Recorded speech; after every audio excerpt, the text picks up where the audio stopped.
Hey, you gonna harass me on the way to the house? You're not gonna let me to the house? Huh? You're not gonna let me come to the house? Oh no, I'm being attacked by a white ghost dog. Oh no, what are you doing? She won't let me in the house. You're not gonna let me go in the house? Huh? I'll be back out in a minute. Alright, it is Saturday night, November 20th, and I did degree the cam over the week, and the cam card calls for a 106 intake center line, and as I said in the last video, I just stuffed this timing chain straight up, meaning it's on 0 on the timing sprocket, and after checking it 2 or 3 times to confirm my numbers, I got a 105 intake center line, and I'm going to leave it there because these slots, whenever you want to advance or retard on the crank gear, they go 2 degrees at a time. If I were to retard it, being as it's already at 105, if I were to retard it 1 notch, which would be 2 degrees, that would make it 107. I'd rather try 105 than 107 for a little bit of bottom end power, hopefully. We'll see how that works, but that's where we're at on that. Now here are the heads I'm running on this. I didn't really know much about them when I bought them. I bought them a long time ago off eBay, like back in 2012. They came with valves and springs, and it was only $800 for the pair. And I just recently, and they've been sitting in my basement ever since, but I just recently did some research after getting the part numbers, looking at the part numbers, which are right here, PC 3051-201s. I think it's a date on there, I'm not sure. But they're a Pro Comp head, and just did a little bit of searching on it. Found some discussions in the forums and stuff. Some people don't seem to like them. Others said they were okay heads. I think they're made in China. They're not as great as, say, a John Case head or a Blue Thunder head. But I think they might be an improvement over these old D2 heads. We'll see. We'll find out, and I'll tell you. I'll show you the difference in them. First of all, you don't have the Cobra Jet size intake ports, which for the street is not really a bad thing. Ford kind of went overboard on these huge Cobra Jet size intake ports. Now these are not Cobra Jet heads; these are D2 heads, police heads.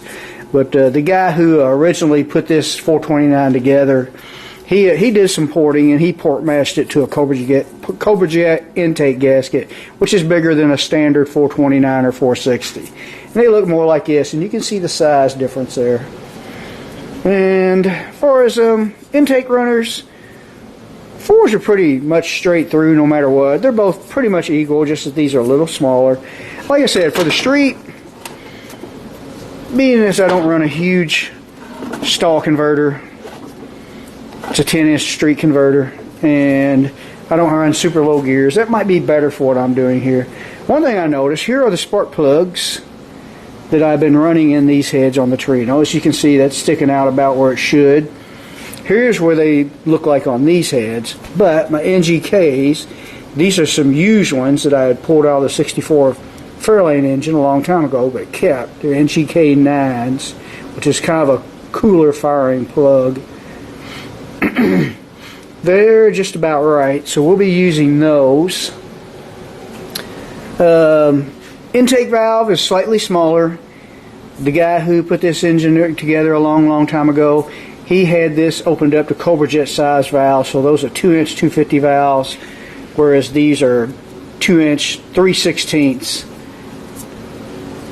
2-inch 250 is 2 1/4. 2-inch 3/16 is 2-inch 187. So they're slightly smaller, maybe better for the street. And on the combustion chamber, I was a little worried about losing compression, which may or may not be a bad thing. But these are maybe almost an 1/8 inch deeper from here to this surface. I just took a pair of calipers and compared to both, checked from here to here. These are about an 1/8 inch deeper, but I see this right here, whereas this is straight, so if I lose any compression at all, it won't be much. Maybe I'll gain a little bit, I don't know. And there's always the option to shave the head later if I want, but since I'm running pump gas, I probably won't want to do that. And exhaust port is the big difference. I don't know if this is a benefit or not. I'm thinking better velocity. As you can see, they shrunk them quite a bit. But the trouble with the 429, a lot of 429 cast heads, stock heads, it's a huge hump that your exhaust has to flow over. And from what I've read, that is a handicap for these heads. And the John Case heads, which I don't have, I had the original John Case heads on my 64 Fairlane, supposedly raise the runner up and get rid of that. These don't look like they are raised up. The port is raised up. It looks like they just, as you can see, stopped them right about here. So you got a straight shot here instead of this huge hump and then going down. So we'll see how that works. Maybe it'll be better velocity since it's a little smaller. Might be an advantage for the street. We'll see. But we're going to put them on and we'll try them. And when I put my headers on it, I'm going to have to cut me out a fake cardboard gasket and bolt the header on there and smash it and see if I got to do some port matching. And I will match the headers to the head, not the heads to the headers. So that's what I got on the heads. Now I'm going to show you what we're doing with the valve spring. Okay, after looking at CompCam's website, when I looked up the part number of the cam, and all it shows is what part number of springs that they will sell you if you buy a cam and springs together. It did not give a seat pressure or an open pressure. And so the part number for the springs they recommend is SKU 924-16. So if you scroll down here to the specs, you can click on details, specs, installation notes, which we don't have to worry about, recommended components. But if you look on the specs, it'll tell you seat pressure, which is 112, and spring rate, which I'm pretty sure is open pressure, is 347. So, and it's just a single spring with a dampener, which is what we have. So let me show you what the springs already on my heads show. Okay, first thing I did, I took one of the springs off and I realized I have an installed height on these, at least on the intake, and I'll check both intake and exhaust, have an installed height of 1 inch 940, and that is the distance from the bottom of your spring, which was set on an actual hardened shim that these heads have, to the bottom of your retainer. And right now I got this vise compressed to where that spring should be when that valve is fully open. Might be a little bit more than it will be when it's all together. And maximum lift on the exhaust side of this cam is 572. So I took 1 inch 940 minus 572 thousandths, 1 inch 368, which is my distance from here to the bottom of the retainer, if you can see that retainer. And I'm getting about 280 pounds. So actually on open pressure, we're under what the springs will be according to that website. So at least we don't have to worry about tearing anything up. If we feel like there's a little valve float, we can always shim the springs or maybe try a different spring later. But these will get me going. So it's kind of better to go light to start off with if you're not 100% sure. And then if everything wears in good, you can go with a little stiffer spring if you feel you can get away with it. Now, if I open this up to 1 inch 940, let's see if it still says the same as it did earlier. What I'm going to do, I'm going to take my calipers and open it up to 1 inch 940.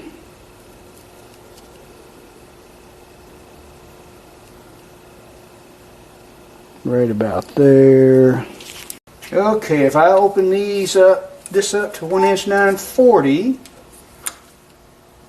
now this isn't exact reading, I'm eyeballing this, but I've watched guys check springs on their professional spring testers or whatever, and they use a machinist scale, so this is just as good. and I'm getting, you can see it on the camera already, but I can't. I'm getting like right at 110. Each one of those is 20 pounds each line. That's 100 right there. We're halfway between 100 and 120. Actually, not even quite. Yeah, we're about halfway. So it's 110, and they say 112. So we're under on our open pressure, but we're good on our seat pressure.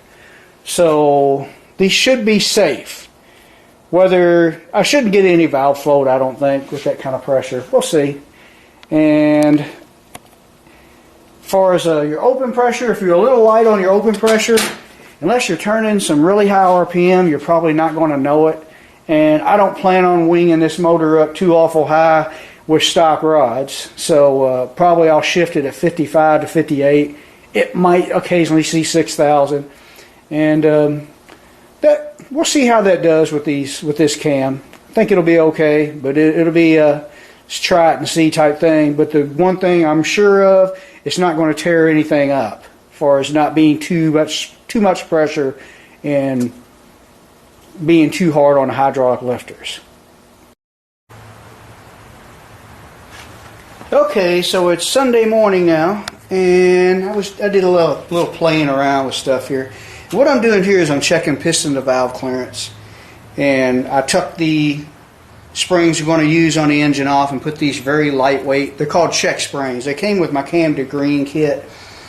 You could dig something up from a hardware store if you don't have a cam to green kit, but right now our valve is at full lift. I'm going to roll it backwards and then roll it back over just to make sure it still is.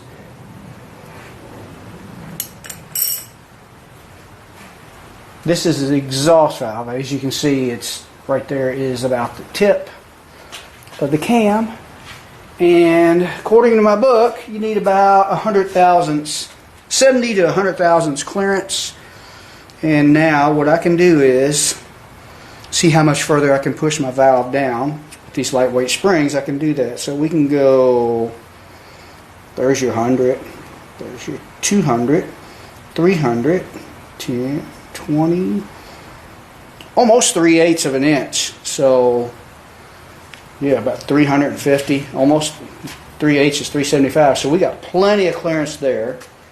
So now I'm going to check the intake. And if you notice this valve, this push rod got a cut in. I'm going to explain that here in a little bit. Well, maybe I should roll my cam back on the bottom of on the low side of the cam before I take that off.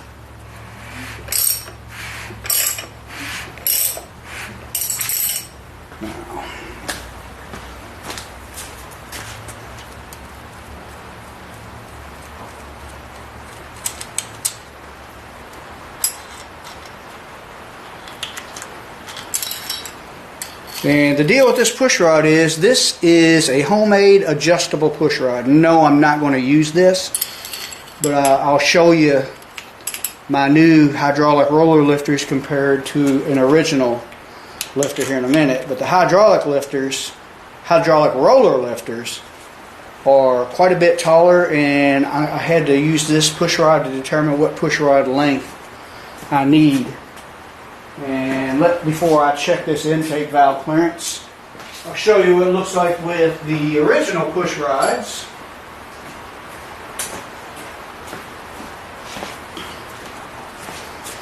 Let's make sure this intake lobe is on the bottom. I believe it is. Yeah, it is.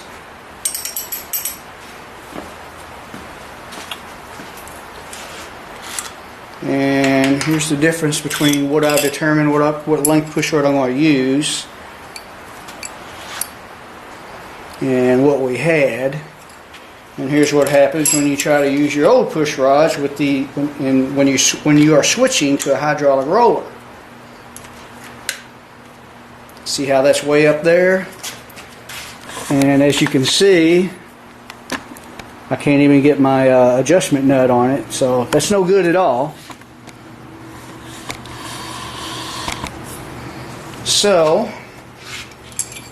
And what I've determined is, with this adjustable push rod, is that I'm going to need about a 1/2 inch shorter push rod. I'm going to have to order some. So I won't be able to get this engine completely together. I was hoping to actually have it together by this weekend. I'm off all next week, and I was hoping to actually hear some noise. So that's probably not going to happen now. I don't know how long it'll take me to get the push rods. I'll be spending the rest of the week just working around it, I guess. But we're just going to give it an approximate adjustment. All we're doing is checking valve clearance. Now, we have got 0 last since it's a hydraulic. And I'm just going to tighten it a little bit. And now we're going to bring this to maximum lift. Got to move my indicator first.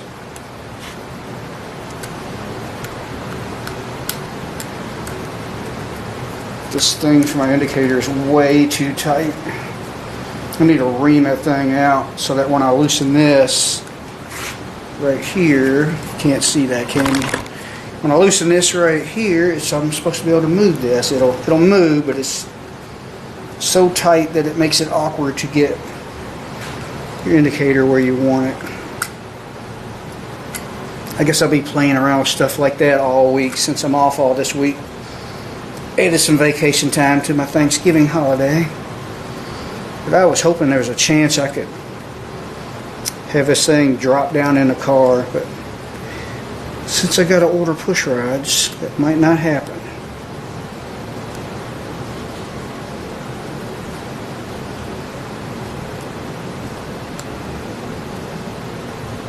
I guess if I run out of stuff to do and I want to get as much as I possibly can done, I can do everything I possibly can except rocker arms and push rods, leave the intake off and drop it in like that. That way I could cover it up and get everything else squared away, because there is going to be some other work to do. I think I might have to go down a little farther.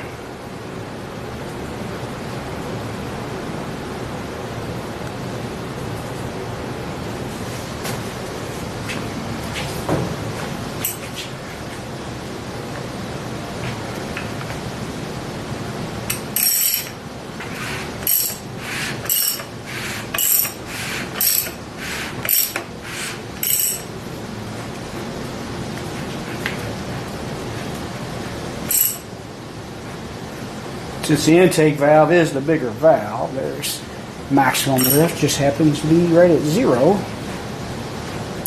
Pretty close to it.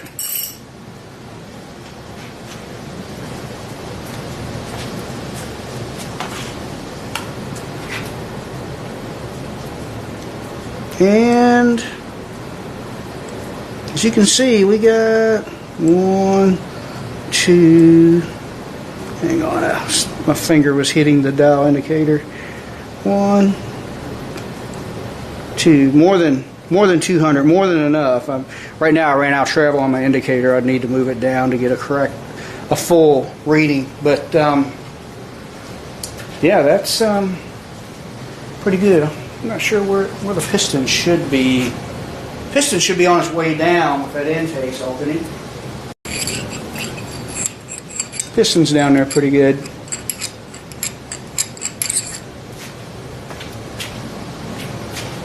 And what we'll do is just turn it until the piston's on its way down, sucking some gas in. Now the intake valve is closing. Piston's on its way up. This valve is closed now. And even with the piston up,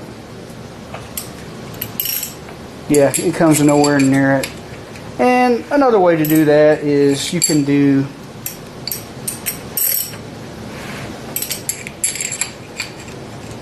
stick a piece of clay, or some people have made dough balls out of bread, and that way it smashes the bread and you get an approximate reading with a machinist scale. So there's that. We got plenty of piston to valve clearance for sure. Now, on selecting push rod length, the whole idea of determining your push rod length, from what I've read, is I'm going to take this thing at half lift. The whole idea is to get the center of your roller kind of in the middle of your valve at half lift.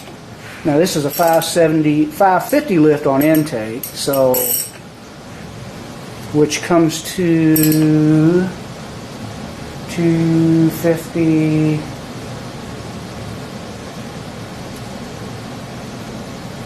About 270. Let's go 270 down.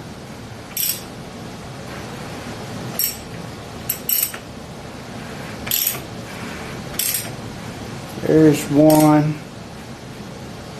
2, 10, 20, 30, 40, 50. It's pretty close. And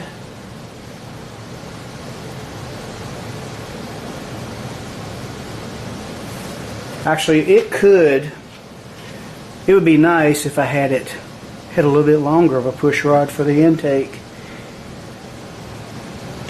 because the tip of my roller is right about here, and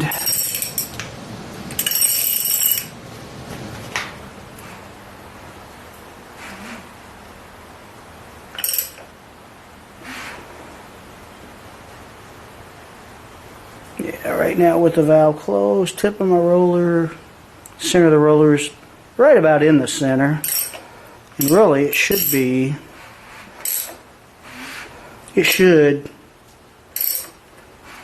move this way. So yeah, we might have to play around with we might get a different length intake than exhaust, because it looked a lot better on the exhaust side than the intake. That's the thing with these canted valve heads, as compared to an inline valve train on a Ford 289 and 302s. The canted valve is supposed to work better, supposed to burn better, make more power as far as airflow and all that, but you kind of lose some of that because you got an angle on your push rod here, see that, and it's not too bad there at about half lift. But yeah, I'm gonna play around with that. I may determine a different length push rod for the intake, because that's looking like it's kind of hard to tell. That 8-inch push rod might be close enough for both of them. But anyway, that's you just got to play with that and come up with what you think is the best after you do your research, of course. So I'm going to have to order me some push rods. I'm going to use the guide plates off of these old heads. These old heads were off a parts engine I bought, which that parts engine, the block and the roller cam is in my black 64 Fairlane. But these heads are supposed to have a nice port job on them, but they do have some guide plates on them, and they got some pretty heavy springs for the solid roller cam. But I'm going to use these because these take the bigger diameter push rod, which is a 3/8, as compared to the stock diameter 5/16. So I'm going to be doing that. After I order them, I guess I can go ahead and put my heads on it, and I'll just play around, get these guide plates all lined out and everything. And so I'm just going to call this a video, because there's really not much else I want to show you. The assembly I've done on other videos. So stay tuned next week, and I'll show you what I get done. Hopefully those push rods will come in, and I can have this engine at least together and painted by the end of the week.